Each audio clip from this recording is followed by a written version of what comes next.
बिस्मिल्लाहिर्रहमानिर्रहीम। अस्सलाम वालेकुम स्टूडेंट्स। आज का लेक्चर हम स्टार्ट करते हैं। प्रीवियस लेक्चर में हमने यूनिट नंबर 7 स्टार्ट किया। यूनिट नंबर 7 का नाम है प्लेन एनालिटिक ज्योमेट्री, जिसमें हम स्ट्रेट लाइन पढ़ते हैं। मैंने आपको बताया प्लेन एनालिटिक ज्योमेट्री का मतलब है कि ज्योमेट्री को प्लेन कार्टेशियन प्लेन में पढ़ना, लेकिन एनालिटिक का मतलब होगा कि उसकी ज्योमेट्रिकल अप्रोच नहीं, हम उसकी अलजेब्रिक अप्रोच देखेंगे। मतलब अलजेब्रा के ज़रिए उनके कवानीन को हम प्रूव करेंगे। मैंने आपको बताया कि प्लेन जो है, प्लेन ज्योमेट्री या एनालिटिक ज्योमेट्री को एक मैथमेटिशियन रेने डेकार्ट्स नाम के मैथमेटिशियन, जिसके वजह से इसे कार्टेशियन ज्योमेट्री भी कहते हैं। इसमें हमने सबसे पहले डिस्टेंस फार्मूला पढ़ा, जो आप 9th क्लास में पढ़ चुके थे, उससे रिलेटेड कुछ क्वेश्चंस किए।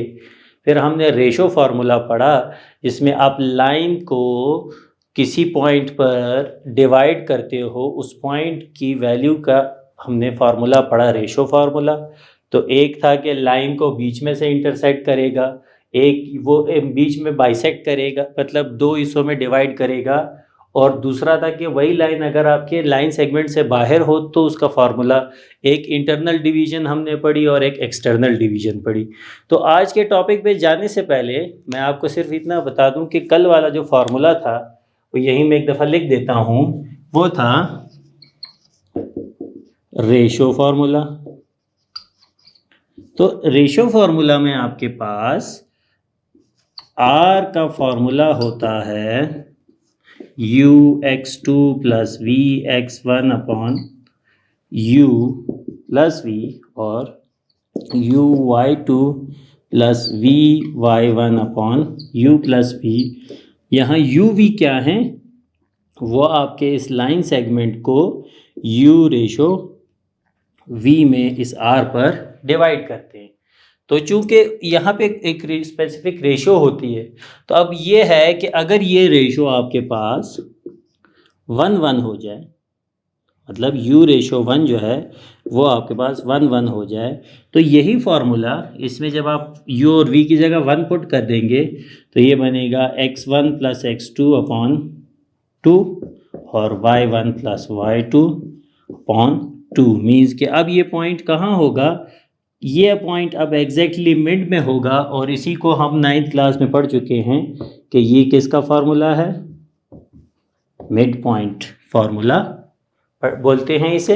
एक लाइन सेगमेंट को दो बराबर हिस्सों में डिवाइड करने वाली लाइन को मिड पॉइंट कहते हैं। तो कल की टॉपिक में से ये एक पोर्शन रह गया था कि मिड पॉइंट फार्मूला मैंने वहाँ नहीं इंट्रोड्यूस किया था। आज के टॉपिक में हमने इसे पढ़ना है। तो रेशो फार्मूला भी मैंने आपको याद दिला दिया, और साथ में हमने देखा कि वही रेशो अगर 1:1 की हो तो आपके पास मिड पॉइंट फार्मूला बन जाता है। स्टूडेंट्स, हमने कल लाइन सेगमेंट का डिस्टेंस फाइंड करने के लिए डिस्टेंस फार्मूला पढ़ा था। अब एक ट्राइंगल जब आप बनाते हैं, ट्राइंगल में भी आपके पास 3 लाइन सेगमेंट्स, उनकी तीनों साइड जो हैं वो 3 लाइन सेगमेंट्स है, मतलब 2 पॉइंट्स के बीच का डिस्टेंस है। तो ये 3 लाइन सेगमेंट्स है। आज हमारे पास 2 थ्योरम्स हैं जो रेशो फार्मूला का यूज़ करते हुए, मिड पॉइंट फार्मूला का यूज़ करते हुए प्रूव किए जाते हैं। पहला थ्योरम है कि show that the medians of a triangle are concurrent and the point of concurrency divides each one of them into ratio 2:1। पहले तो मीडियंस क्या होते हैं? किसी भी ट्राइंगल में मीडियन उस लाइन को कहते हैं जो सामने वाली वर्टेक्स से उसके ऑपोजिट साइड के मिड पॉइंट को आके मिलेगी, मिड पॉइंट को आके मिलेगी। तो अगर इसका मिड पॉइंट है D, तो मिड पॉइंट फार्मूले के मुताबिक D की वैल्यू होगी आपके पास, इन दोनों का मिड पॉइंट है तो वो होगा x2 plus x3 upon 2, y2 plus y3 upon 2। ये इस D के कोऑर्डिनेट्स हैं। इसी तरह दूसरा मीडियम Q से PR पे जो बनेगा, तो इसका अगर मिड पॉइंट मैं ले लूँ E, तो ये मिड पॉइंट, ये आपके पास मीडियन बनता है ये। तो इसके कोऑर्डिनेट्स क्या होंगे? ये आपके पास होगा x1 प्लस x3 अपॉन 2, इन दोनों का मिड पॉइंट है, और y1 plus y3 upon 2। Similarly अगर R से मैंने इस पर मीडियन ड्रॉ करना है तो इसका मिड पॉइंट आएगा यहाँ पर F, और F से जो आपके पास RF का मीडियन बनेगा तो यहाँ F के कोऑर्डिनेट्स होंगे x1 + x2 अपॉन 2 और y1 + y2 अपॉन 2। तो थ्योरम ये आपके बुक में स्टूडेंट्स प्रूव्ड है, यहाँ एक्सप्लेन मैं सिर्फ कर रहा हूँ, प्रूव ये आपके बुक में हो चुका है। एक्सप्लेन ये करना है इसमें कि देखिए मैंने यहाँ मीडियंस ड्रॉ किए क्योंकि मैं अंदाज़न ड्रॉ कर रहा हूँ तो ये नहीं मिल रहे, लेकिन ये थ्योरम ये कहता है कि ये तीनों मीडियंस आपको किसी एक पॉइंट पर इंटरसेक्ट होते हुए नज़र आएंगे, एक पॉइंट से तीनों गुजरेंगे और उस पॉइंट, यही चीज़ इस थ्योरम में हमने प्रूव करनी है। और दूसरी बात ये कि जो मीडियन का पॉइंट ऑफ इंटरसेक्शन होता है वो आपके इस मीडियन को 2:1 और 2:1 में डिवाइड करता है। ये बात बता रहा है यहाँ पे कि आपका जो मीडियन है वो इस पॉइंट की वजह से 2:1 में डिवाइड होता है, और इस पॉइंट को the point of intersection of the three medians is called centroid। इसे कहते हैं सेंट्रॉइड, और इसका फॉर्मूला जो कि इस थ्योरम से प्रूव होता है वो यूं बनता है कि ये आपके पास, अगर मैं इसे नाम देता हूं I, तो ये आपके पास बराबर होगा x1 + x2 + x3 अपॉन 3 और y1 + y2 + y3 अपॉन 3। तो ये आपके पास सेंट्रॉइड मीन्स जहाँ पर आपके ट्राइंगल के तीनों मीडियंस आके मिलते हैं उसे सेंट्रॉइड कहते हैं। और उस पॉइंट का फॉर्मूला ये होता है कि तीनों वर्टिसेस के x कोऑर्डिनेट्स को ऐड करके 3 पे डिवाइड करना है आपने, और y कोऑर्डिनेट्स को भी ऐड करके 3 पर डिवाइड करना है आपने। तो स्टूडेंट्स इसके ज़रिए, ये थ्योरम तो ऑलरेडी आपकी बुक में प्रूव्ड है, आप वहाँ से इसको स्टडी करेंगे तो आपको समझ में आएगा कि कैसे ये फार्मूला बनता है सेंट्रॉइड का। यहाँ हम इससे रिलेटेड क्वेश्चन सॉल्व करेंगे। नेक्स्ट थ्योरम भी ट्राइंगल से रिलेटेड है, वहाँ थ्योरम ये है कि angle bisectors of a triangle are concurrent. वहाँ हमने मीडियंस ड्रॉ किए, यहाँ हम ट्राइंगल में 3 ट्राइंगल्स होते हैं तो उनके बाइसेक्टर जब आप बनाते हैं, अभी आपके पास एंगल बी है, इसे 2 हिस्सों में डिवाइड करने वाली लाइन को इसका कहते हैं एंगल बाइसेक्टर। इसी तरह एंगल सी, इसे 2 बराबर हिस्सों में डिवाइड करने वाली लाइन को कहेंगे एंगल बाइसेक्टर ऑफ सी, और ए का होगा ये। तो थ्योरम ये है कि ये तीनों एंगल बाइसेक्टर्स कंकरेंट होते हैं, ये आपके पास इस थ्योरम में प्रूव किया जाता है। और उसके बाद the point of concurrency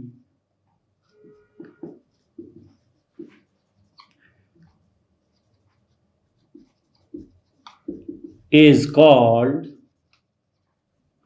in center। तो जब आपसे कहें कि ट्राइंगल का इन सेंटर फाइंड करें तो स्टूडेंट्स इस पॉइंट को कहा जाता है इन सेंटर, और इसका अगर मैं फॉर्मूला देखूं तो वो बनता है मेरे पास I =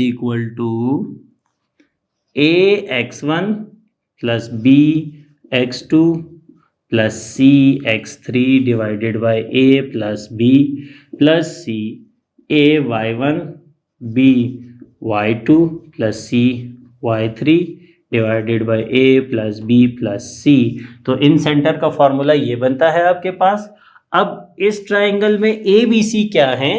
ए बी सी का मतलब है वर्टेक्स ए के ऑपोजिट वाली साइड की लेंथ, मतलब बी सी की लेंथ होगी ए सी की लेंथ होगी आपके पास बी, और ए बी की लेंथ आपके पास सी।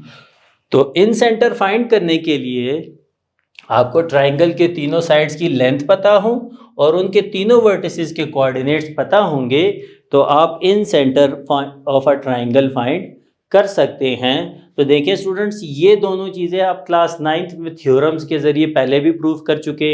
यहाँ हम इन्हें एनालिटिक ज्योमेट्री में स्ट्रेट लाइन की ज्योमेट्री से प्रूव करके दिखाते। तो इनका फॉर्मूला ये बनता है, थ्योरम्स आप देख लें और हम अब इन सेंटर और सेंट्रॉइड से रिलेटेड जो क्वेश्चंस आपकी बुक में हैं उन्हें सॉल्व करेंगे। स्टूडेंट्स, एक्सरसाइज 7.1 क्वेश्चन नंबर 11 है, the vertices of a triangle are 3, 2, 5, 6 and -6, -4, find the coordinates of the centroid. Student, centroid find करने का भी हमने फॉर्मूला देखा, वो यूज़ करते हैं। यहाँ पर लिखेंगे let G be the centroid of given triangle with vertices 3, 2, 5, 6 and -6, -4, then G बराबर होगा आपके पास x1 + x2 + x3 upon 3 और y1 + y2 + y3 upon 3. Here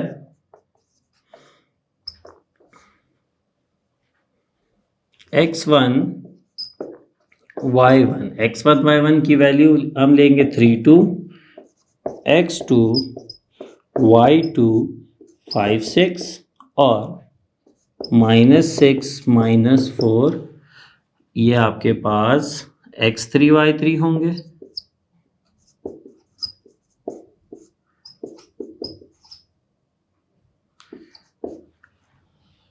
Therefore G is equal to x coordinates को ऐड करें, 3 + 5 -6 upon 3 और ये होगा 2 + 6 -4 upon 3।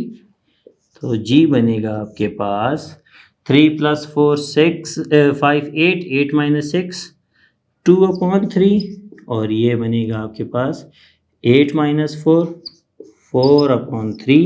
ये आपके पास सेंट्रॉइड के कोऑर्डिनेट्स हैं स्टूडेंट्स। सिमिलरली आपको यहाँ दिया गया है कि find the third vertex of a triangle if two of its vertices are 3 and -1, 4 and 7 and centroid is at the origin।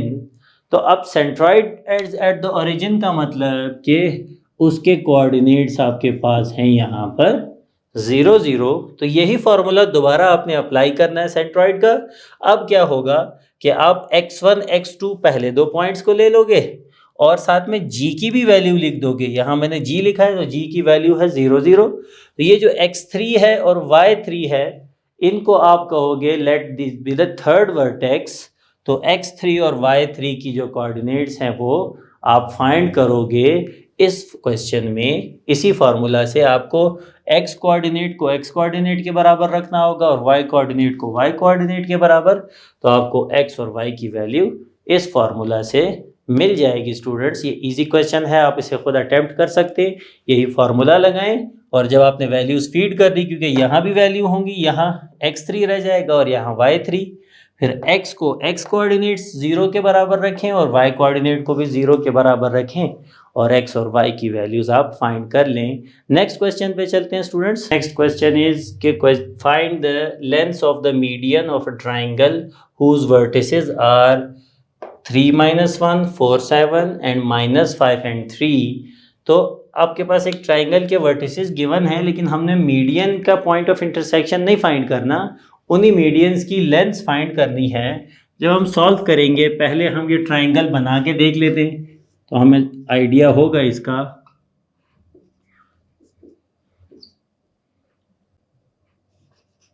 देखें, क्वाड्रेंट्स पता कर लेते हैं। फर्स्ट क्वाड्रेंट में आपके पास है 4 7 और उसके बाद आपके पास है 3 -1, ये आपके पास है सेकंड क्वाड्रेंट, फोर्थ क्वाड्रेंट में 3 माइनस 1 मतलब y एक्सिस पे -3 और यहाँ 3, तो ये होगा 3 माइनस 1। और ये है सेकंड क्वाड्रेंट में x एक्सिस पे -5, तो यहाँ, और y एक्सिस पे 3, तो ये आपके पास है -5 एंड 3। इसे ड्रॉ कर लेते हैं।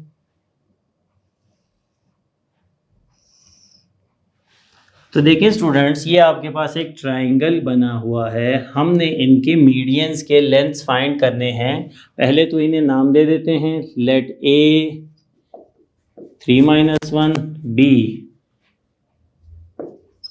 4 7 and C -5 3 be the given vertices है ये ट्रायंगल के। तो ये आपके पास है ए, बी और ये सी। अब हमने इनके मीडियंस की लेंथ फाइंड करनी है। मीडियंस की लेंथ का मतलब है जैसे ए से इसके मिड पॉइंट तक का डिस्टेंस। तो पहले हम इसका मिड पॉइंट देखेंगे। Let D, E and F be the midpoints of side, किन साइड्स के? A B. तो ए बी का मिड पॉइंट है आपके पास डी, और बी सी का मिड पॉइंट है आपके पास ई, और उसके बाद ए सी का आपके पास है एफ, जो कि यहाँ कहीं आएगा। तो मीडियंस का मतलब है कि मुझे ए से ई का मीडियन, सी से डी का मीडियन और बी से ई का मीडियन, इनकी लेंथ फाइंड करनी है। देन पहले डी की वैल्यू आपके पास बनेगी। डी जो है वो ए बी का मिड पॉइंट है, x1 + x2 मतलब 3 + 4 डिवाइडेड बाई 2, और 7 - 1 डिवाइडेड बाई 2, ये बनेगा आपके पास 7/2, और ये 6/2 जो कि 3 बनेगा। ई है आपके पास मिड पॉइंट है बी सी का, तो x1 x2 ये आएगा 4 - 5/2, और y1 y2 7 + 3/2 जो कि बराबर होगा आपके पास -1/2, और यहाँ पे 5 आएगा। f के लिए आपके पास जो कोऑर्डिनेट्स बनते हैं, f आपके पास ये पॉइंट है a से c के बीच में, तो 3 -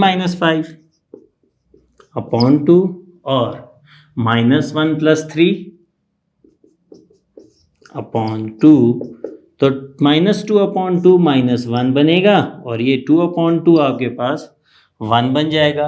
अब जब हमें मीडियंस की लेंथ फाइंड करनी है तो ए से ई की लेंथ फाइंड करेंगे। नाउ लेंथ ऑफ मीडियन कहाँ से होगा? ए से E. Length of median A E is, वो आप डिस्टेंस फार्मूला लगाओगे उस पर। तो डिस्टेंस फार्मूला के मुताबिक x1 y1 इसके कोऑर्डिनेट्स हैं, x2 y2 इसके, तो e के कोऑर्डिनेट्स हैं आपके पास ये, तो x2 - x1 का स्क्वायर प्लस y2 - y1 का स्क्वायर।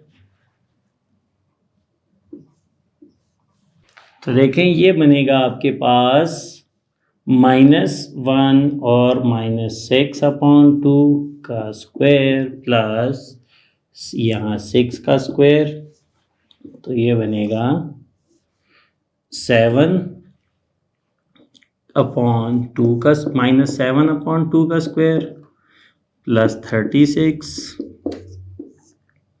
तो 49/4 प्लस 36, ये बनेगा 49 प्लस 144 अपॉन 4, तो ये बनता है 193 अपॉन 4। दैट इज 193 तो एज इट इज आएगा रेडिकल में, और 2 4 का रेडिकल होगा। तो ये आपके पास लेंथ है ए ई की, जो कि मीडियन है ए से mid point of B C तक। तो सिमिलरली स्टूडेंट्स आप सी डी की लेंथ फाइंड करेंगे डिस्टेंस फार्मूला से, और फिर बी से एफ की डिस्टेंस फाइंड करेंगे, तो आपके पास मीडियंस की लेंथ्स आ जाएंगी स्टूडेंट्स। नेक्स्ट क्वेश्चन पे चलते हैं स्टूडेंट्स। नेक्स्ट टॉपिक है आपके पास slope of a straight line. इस पहले मैंने एक क्वेश्चन छोड़ दिया इन सेंटर वाला, तो अगर आपको इन सेंटर का फार्मूला समझ में आया होगा तो वो क्वेश्चन आप खुद ही सॉल्व कर सकते हैं और वहाँ पे इन सेंटर के कोऑर्डिनेट्स फाइंड कर सकते हैं। जैसे हमने सेंट्रॉइड में किया, तो वहाँ पे आपको ए बी सी मतलब ट्राइंगल के तीनों साइड्स की पहले लेंथ निकालनी पड़ेगी और फिर आप फार्मूला में फीड करेंगे।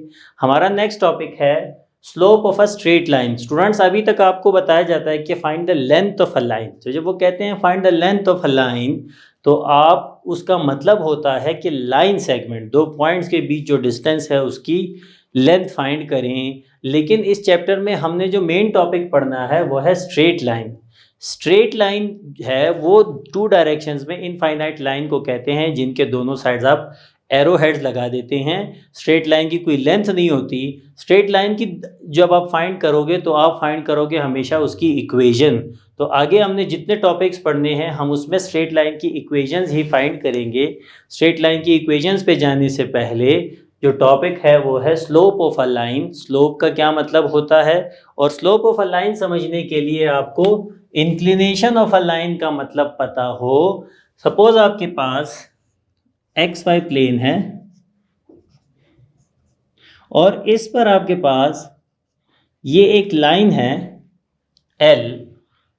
ये लाइन एक्स एक्सिस के साथ जो एंगल बनाती हो उस एंगल को कहा जाता है इंक्लिनेशन। इंक्लिनेशन का मतलब ये angle alpha. Alpha is called inclination of line L. ये हमेशा काउंटर क्लॉकवाइज मतलब घड़ी के ऑपोजिट डायरेक्शन में इसको कैलकुलेट किया जाता है। जैसे एक पॉजिटिव एंगल आप कैलकुलेट करते हो, तो इसे कहते हैं स्टूडेंट्स इंक्लिनेशन या inclination of a straight line. तो inclination of a straight line का कंसेप्ट अगर आपको समझ में आ जाए तो फिर आपको स्लोप ऑफ अ लाइन का मतलब इजीली समझ में आएगा। स्टूडेंट्स इंक्लिनेशन जो है एंगल अल्फा, ये हमेशा आपके पास 0 डिग्री और 180 डिग्री के माबैन होता है, के दरमियान होता है। अगर आपके पास एक हॉरिजॉन्टल लाइन होगी, ठीक है स्टूडेंट्स, हॉरिजॉन, इसलिए इस लाइन का नॉन हॉरिजॉन्टल लाइन होना ज़रूरी है, क्योंकि जो लाइन हॉरिजॉन्टल होगी उसका एंगल आपके पास 0 डिग्री होगा, और अगर एक लाइन आपके पास पैरेलल टू वाई एक्सिस होगी तो उसका इंक्लिनेशन एग्जैक्टली आपके पास होगा 90 डिग्रीज। तो ये आपने याद रखना है स्टूडेंट्स। अब हमारे पास है स्लोप। यही स्ट्रेट लाइन अगर हम एक्स वाई प्लेन पर बनाते हैं तो देखें स्टूडेंट्स, यहाँ इसकी इंक्लिनेशन आती है अल्फा। तो अगर मैं देखूं कि एक पॉइंट है या एक ऑब्जेक्ट है जो यहाँ से मूव होके यहाँ तक आया, तो उसने दो डायरेक्शंस में डिस्टेंस कवर किया। एक तो अलोंग एक्स एक्सिस जिसे हम उसका रन कहते हैं, और अलोंग वाई एक्सिस जो है जो उसने डिस्टेंस कवर किया वो उसकी राइज मतलब उठान है कि वो कितना ऊपर गया, तो उसे आप कहते हो राइज।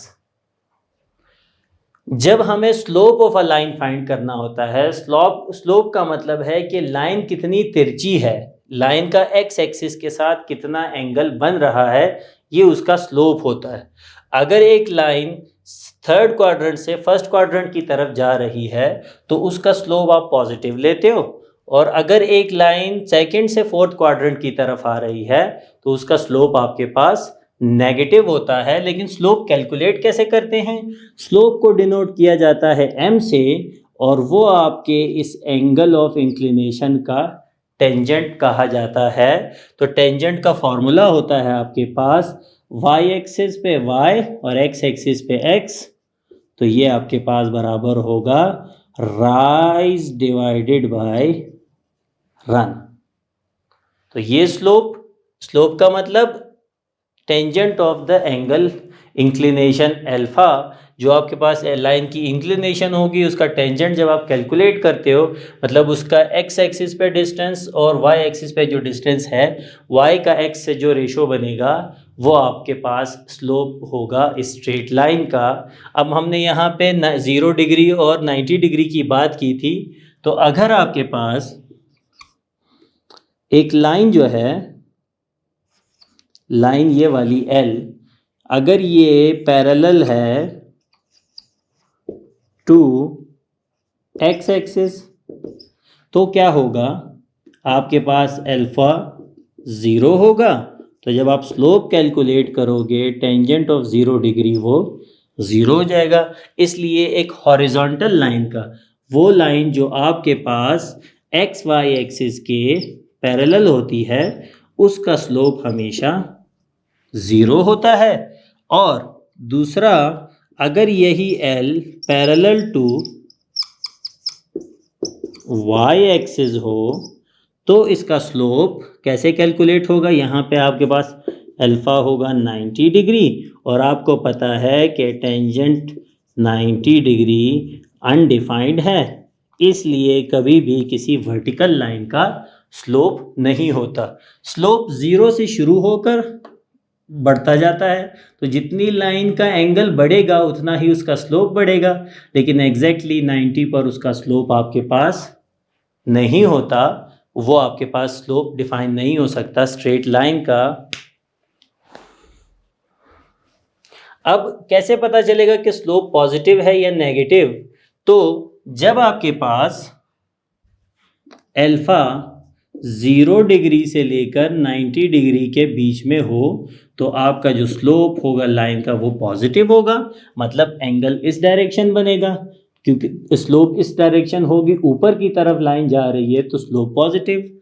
लेकिन अगर 90 से लेकर 180 के बीच में आपका एंगल ऑफ इंक्लिनेशन है तो तब तो लाइन की डायरेक्शन ये बनती है, तब आपके पास जो स्लोप है वो नेगेटिव होगा। तो स्टूडेंट्स, आपके पास एक्सरसाइज बेसिक के क्वेश्चंस होते हैं, अल्फा गिवन होता है, उससे आपने लाइन का स्लोप फाइंड करना होता है। स्लोप ऑफ अ लाइन का ये फॉर्मूला है, m से हम उसे डिनोट करते हैं। एक तो एंगल ऑफ इंक्लिनेशन से हम स्लोप फाइंड कर सकते हैं, दूसरा तरीका है कि अगर आपको किसी भी लाइन पर कोई से 2 पॉइंट्स गिवन है तब भी आप उसका स्लोप कैलकुलेट कर सकते हो। फॉर एग्जाम्पल, इसको आपके पास एक्स वाई प्लेन पर एक लाइन है, यहां से लेकर यहां, वहां पे 2 पॉइंट्स है, एक पॉइंट है P जिसके कोऑर्डिनेट्स हैं x1 y1 और दूसरा है x2 y2। तो इस लाइन का स्लोप फाइंड करने का फार्मूला है आपके पास m is equal to y2 minus y1 upon x2 minus x1। तो अगर आपको लाइन पे कोई से 2 पॉइंट्स दिए गए तब स्लोप फाइंड करने का फार्मूला ये है कि आप y2 माइनस y1, y में से y कोऑर्डिनेट माइनस करें, divided by x2 minus x1, x2 में से x1 माइनस करें। तो स्टूडेंट्स, ये आपके पास स्लोप ऑफ अ लाइन के 2 फार्मूलाज हैं, एक आप एंगल ऑफ इंक्लिनेशन से कैलकुलेट कर सकते हो, दूसरा आप उसे 2 पॉइंट्स ऑन अ लाइन से भी कैलकुलेट कर सकते हो। हम नेक्स्ट टॉपिक पे चलते हैं कि इसी स्लोप से रिलेटेड हमें और क्या इन्फॉर्मेशन पता चलती है। नेक्स्ट आपके पास है, सपोज आपके पास 2 लाइंस हैं एक्स एक्सिस पर, एक्स वाई एक्सिस पर, दोनों एक दूसरे के पैरेलल हैं, मींस एक लाइन है L1, उसका एंगल जो एक्स एक्सिस के साथ इंक्लिनेशन का बनता है वो है θ1, और दूसरी है L2 जिसका एंगल ऑफ इंक्लिनेशन है θ2। तो अब अगर ये दोनों लाइनें पैरेलल होंगी, if L1 is parallel to L2, तो क्या होगा कि इनका एंगल ऑफ इंक्लिनेशन दोनों साइड्स का बराबर होगा, और अगर दोनों का एंगल ऑफ इंक्लिनेशन बराबर है तो दोनों के टेंजेंट ऑफ थीटा की वैल्यूज भी बराबर होंगी, और टेंजेंट थीटा तो आपके पास स्लोप के बराबर होता है। तो अगर इसका स्लोप m1 है और इसका स्लोप ये m1 और ये m2, तो लाजमन इनका स्लोप भी आपस में बराबर होगा। तो अगर आपसे कहा जाए कि पता करें find out if the lines are parallel, तो आप क्या करोगे, दोनों के स्लोप्स फाइंड करोगे। अगर दोनों के स्लोप्स बराबर आते हैं it means both the lines are parallel. Next condition है कि अगर दोनों लाइनें आपके पास परपेंडिकुलर हों एक दूसरे के, वो इस केस में कि एक लाइन है आपके पास ये L1 है, दूसरी है इसी के बिल्कुल परपेंडिकुलर, मींस इस पर 90 का एंगल बनाने वाली लाइन वो है ये L2। तो देखिए स्टूडेंट्स, L2 जो एक्स एक्सिस के साथ एंगल बनाएगी वो होगा आपके पास θ2, और जो x1 बनाएगी वो होगा θ1। तो इस डायग्राम से अगर आप देखें θ2 में जब आप 90 का एंगल ऐड करते हैं तब जाके वो आपके पास θ1 के बराबर आता है। तो देखें θ1 is equal to θ2 plus 90 degrees. अब अगर मैं दोनों तरफ टेंजेंट ले लेता हूँ इनका, tangent theta is equal to tangent of θ2 plus 90 degrees. तो ट्रिग्नोमेट्रिक रेशियो फार्मूलाज के मुताबिक ये बनेगा आपके पास minus cotangent of θ2, formula है ट्रिग्नोमेट्री का कि 90 का एंगल जब उसमें ऐड हो रहा हो तो रेशो कहाँ चेंज होती है। तो इसका मतलब ये हुआ कि टेंजेंट ऑफ θ1, को टेंजेंट का मतलब होता है 1 अपॉन टेंजेंट। तो अगर ये स्लोप m1 है तो ये होगा माइनस 1 अपॉन m2। तो इससे ये साबित होता है कि अगर दो लाइनें एक दूसरे के परपेंडिकुलर हो तो उनके बीच में जो एंगल बनता है वो एक दूसरे के नेगेटिव रेसिप्रोकल के बराबर होते हैं। इससे हम और भी रिलेशंस डिराइव कर सकते हैं कि m1 और m2 का प्रोडक्ट -1 के बराबर होता है। एक ये कंडीशन थी कि दोनों का रेसिप्रोकल नेगेटिव, दूसरा दोनों का प्रोडक्ट नेगेटिव, या फिर m1 इंटू m2 प्लस 1 0 के बराबर। इनमें से कोई भी कंडीशन आप प्रूव कर लें तो आप साबित हो जाता है कि दोनों लाइनें एक दूसरे के परपेंडिकुलर हैं। स्टूडेंट्स एक्सरसाइज पे चलते हैं। स्टूडेंट्स जो दो हमने फार्मूलाज पढ़े, एक एंगल ऑफ इंक्लिनेशन से स्लोप फाइंड करने का, उसका क्वेश्चन है कि find the slope of a line making an angle of inclination.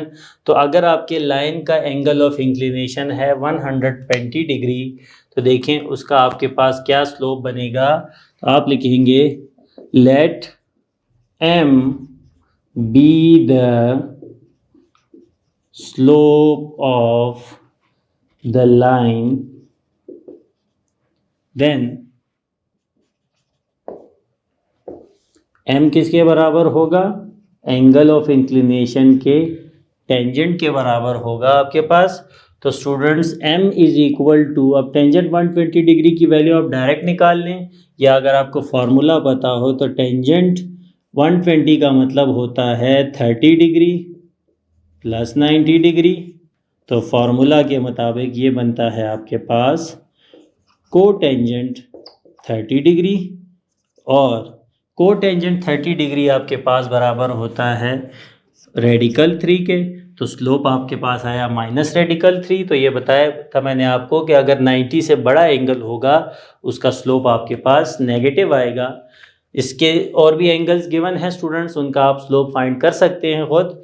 दूसरा है क्वेश्चन 16 कि find the slope of a line joining the points. तो पहले पार्ट में दो पॉइंट्स हैं -9 एंड 11, 6 एंड 8, इनका स्लोप फाइंड करना है।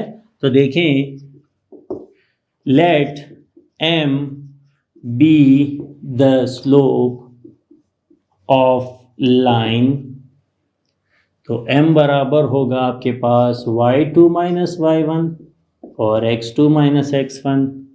Hair x1 y1 is equal to -9 and -11 and x2 y2 is equal to 6 and 8, तो therefore m is equal to y2 minus y1, मतलब 8 minus minus 11 और 6 minus minus 9, तो m is equal to 19 upon ये 15। तो ये आपके पास इस line का स्लोप बनता है स्टूडेंट्स। तो स्लोप कैलकुलेट करने की ये दो फार्मूलाज हमने पढ़े हैं स्टूडेंट्स। नेक्स्ट क्वेश्चन पे चलते हैं स्टूडेंट्स। नेक्स्ट क्वेश्चन है आपके पास, for what value of m the line joining p and q and the line joining p and r। तो दो कंडीशंस गिवन हैं। नंबर 1 कि अगर ये p q और r s वाली लाइंस आपस में पैरेलल हों, दूसरा एक दूसरे के परपेंडिकुलर हों। तो दोनों केसेस के लिए पहले हमें दोनों लाइंस का स्लोप चाहिए होगा। तो लिखेंगे let m1 be the slope of line joining p and q।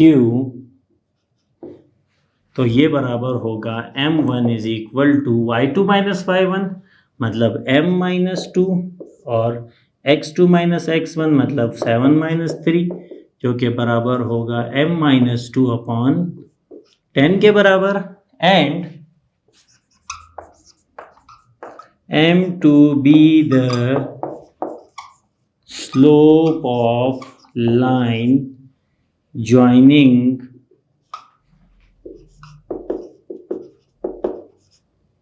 r है -4 7 एंड 7 और 13।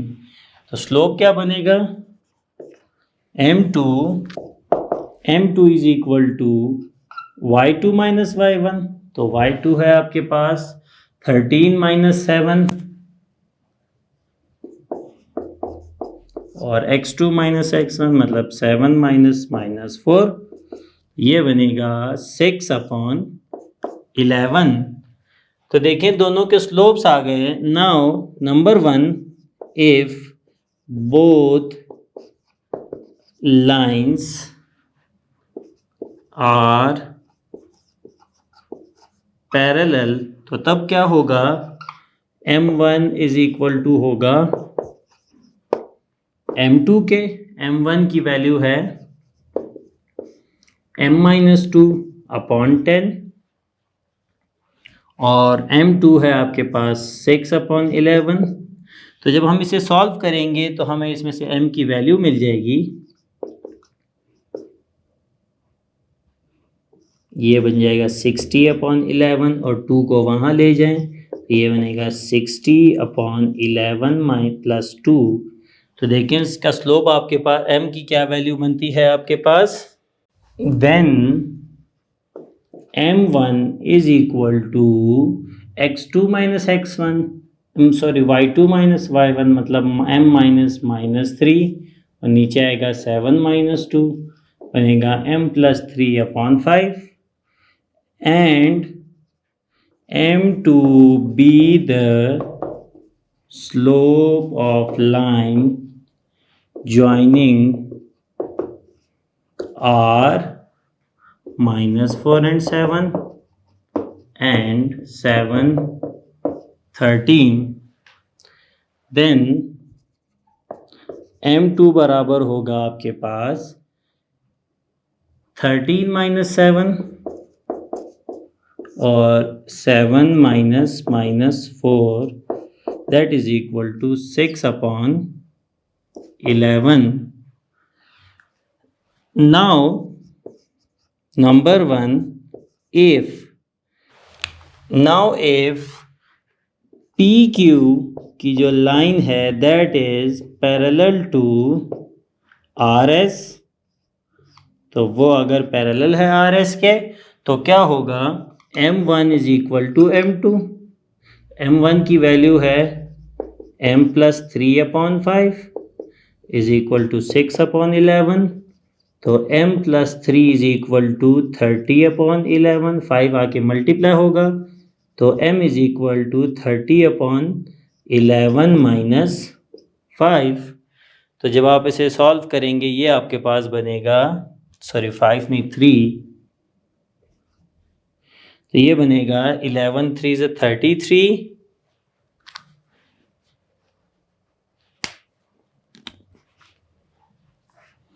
तो ये बनेगा 30 minus 33/11 that is equal to -3/11। तो स्टूडेंट्स फर्स्ट कंडीशन में पैरेलल रखा हमने, सेकंड में जाहिर सी बात है आप इन्हें रखोगे कि number 2 if P Q is perpendicular to R S तो M1 is equal to -1/M2। और देखें यहाँ पर आपके पास इस m की क्या वैल्यू बनती है स्टूडेंट्स, ये आप खुद कैलकुलेट करें।